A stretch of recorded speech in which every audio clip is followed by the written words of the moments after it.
sur l'étagère du haut. J'ai des crampes à force de rester sans bouger. Feuillette-moi, découvre ce qui se cache sous mes mots. Je te rendrai plus que tu n'aurais pensé. Ne me laisse pas prendre la poussière. Je suis pleine de conseils pour te protéger de ces choses qui ont tout pour te plaire, puis te laissent vide et frustré. Leçon 2. Étude sur Satan. La Bible dit qu'avant la création d'Adam et Ève, il y avait dans l'univers de Dieu un être qui s'était rebellé contre Dieu, son Créateur. Cet être s'appelle Satan ou le diable. Satan n'est pas seulement une influence maléfique, il n'est pas un démon rouge avec une fourche comme on le représente souvent. C'est un être réel.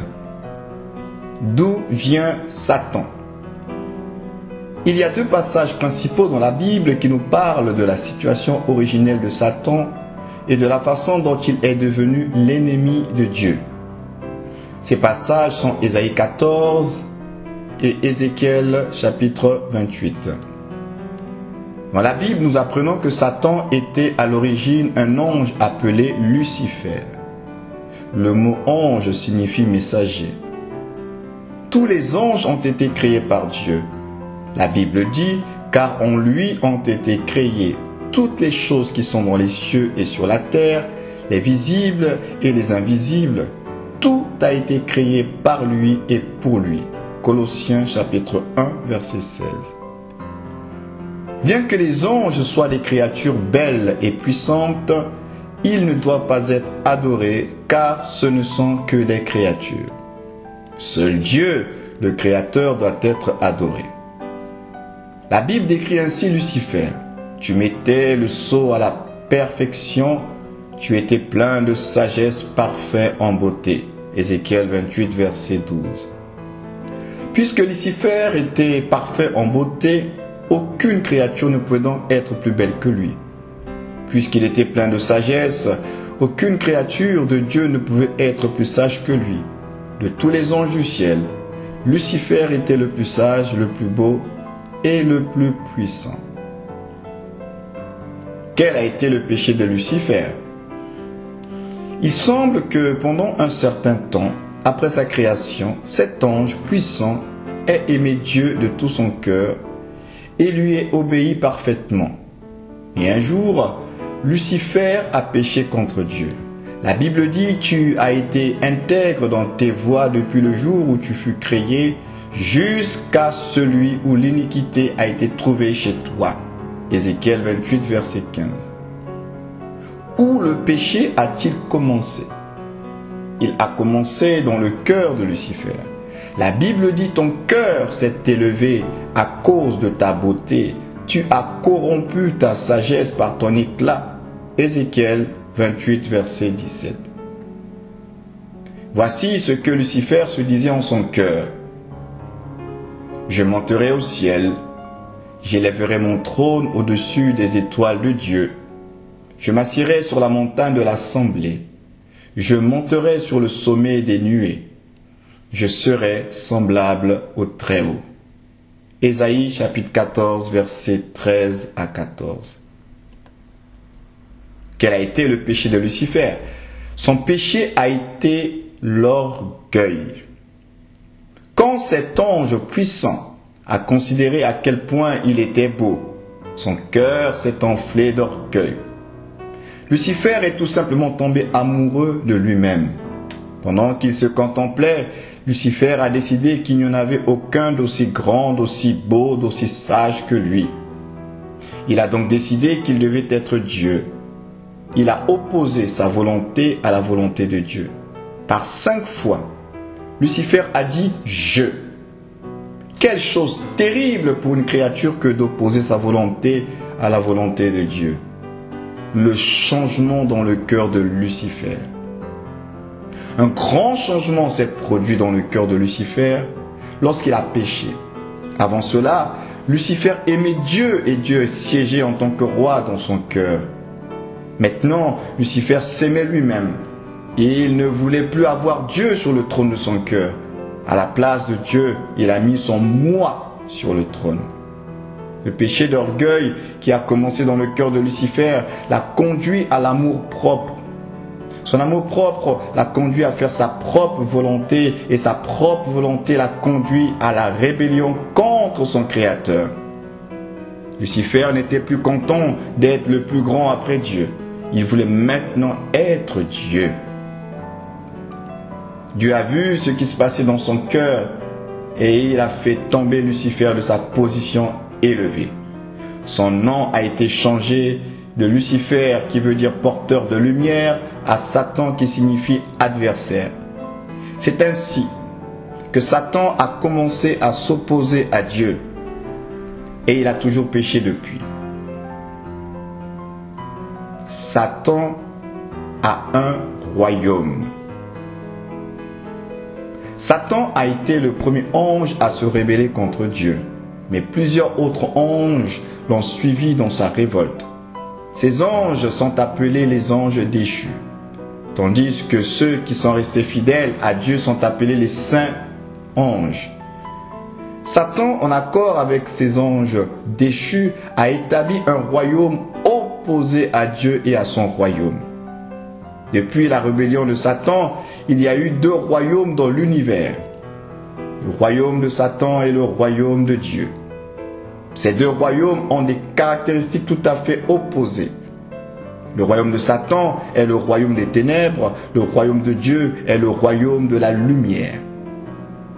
Le royaume de Satan est le royaume du mensonge, de la méchanceté et de la haine, tandis que le royaume de Dieu est le royaume de la vérité, de la justice et de l'amour.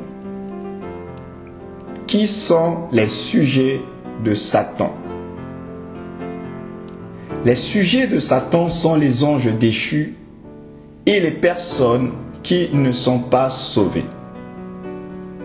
Les anges qui ont suivi Satan dans sa rébellion contre Dieu sont ses sujets et ils le servent dans ses mauvais desseins. Toutes les personnes qui ne sont pas sauvées sont dans le royaume de Satan, même si elles ne se rendent pas compte. Qu'est-ce que Satan essaie de faire? Satan veut empêcher les gens de recevoir Jésus-Christ comme leur Seigneur et Sauveur. Il veut garder les personnes qui ne sont pas sauvées dans son royaume de ténèbres. Pour atteindre son objectif, Satan essaie d'empêcher les gens d'entendre parler du Seigneur Jésus-Christ. Dans le monde, aujourd'hui, presque 2000 ans après que le Christ soit mort pour nos péchés, il y a encore des millions de gens qui n'ont jamais entendu le nom de Jésus. Il ne peut pas être sauvé sans entendre parler du Seigneur Jésus-Christ. La Bible dit, il n'y a sous le ciel aucun autre nom qui ait été donné aux hommes, parmi les hommes, par lesquels nous devons être sauvés. Actes chapitre 4, verset 12. Si Satan réussit dans ses projets, ces gens n'entendront jamais le nom de Jésus, le Sauveur qui est mort pour leurs péchés. Quand il ne peut empêcher les gens d'entendre l'évangile, Satan se sert d'une approche différente. Il essaye d'aveugler leur intelligence pour qu'ils n'y croient pas. La Bible dit, si notre évangile est encore voilé, il est voilé pour ceux qui périssent, pour les incrédules dont le Dieu de ce siècle, Satan, a aveuglé l'intelligence. Comment Satan trompe les gens? Satan est un grand trompeur. Il trompe plusieurs personnes en leur faisant croire que la Bible n'est pas vraiment la parole de Dieu. Il est bien content quand les gens pensent qu'il n'est qu'un être imaginaire et qu'il rit à l'idée qu'il puisse être une personne réelle. Il est bien content parce que c'est exactement ce qu'il veut. Certaines personnes sont très religieuses de nature. Comment Satan peut-il tromper ces personnes? Il les trompe par de fausses religions. Satan trompe des millions de gens en leur faisant mettre leur confiance dans leurs bonnes œuvres ou dans leur appartenance à une église ou dans les ordonnances et les cérémonies d'une église au lieu de placer leur confiance dans le Seigneur Jésus-Christ qui est mort pour leurs péchés. Qu'arrivera-t-il à Satan? Satan est un ennemi puissant et rusé et beaucoup de gens le suivent. Il semble même parfois avoir un grand succès dans son combat contre le peuple de Dieu. Nous pourrions nous demander pourquoi Dieu ne détruit-il pas Satan, puisqu'il a le pouvoir de le faire. La réponse est que ce n'est pas la volonté de Dieu de le faire maintenant. Mais un jour, Dieu s'occupera de Satan. Sa destinée a déjà été fixée. Satan sera jeté dans les temps de feu où il sera puni éternellement. La Bible dit, et le diable qui les séduisait fut jeté dans les temps de feu et de soufre. Et ils seront tourmentés jour et nuit au siècle des siècles. Apocalypse 20, verset 10. De la même manière, ceux qui choisissent de croire aux mensonges de Satan et de demeurer dans son royaume de ténèbres seront aussi jetés dans les temps de feu. La Bible dit. Mais pour les lâches, les incrédules, les abominables, les meurtriers, les impudiques, les enchanteurs, les idolâtres et tous les menteurs, leur part sera dans les temps ardents de feu et de soufre, ce qui est la seconde mort. Apocalypse 21, verset 8. Non seulement ceux qui sont vraiment méchants seront perdus, mais les lâches et les incrédules le seront aussi. Nous avons vu que Satan est un grand séducteur et nous avons vu quelle terrible condamnation est réservée à ceux qui sont séduits par lui. Comment pouvons-nous ne pas être séduits par Satan? Nous ne nous laisserons pas séduire par Satan en connaissant la vérité de la parole de Dieu. Le Seigneur Jésus a dit, vous connaîtrez la vérité et la vérité vous affranchira. Jean chapitre 8 verset 32. Nous ne devons jamais placer notre confiance en quelque chose d'autre que le Seigneur Jésus-Christ et son sang qui a été versé pour nos péchés.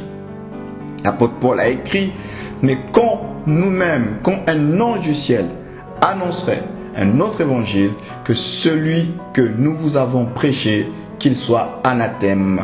Galates 1 verset 8. Que Dieu vous bénisse.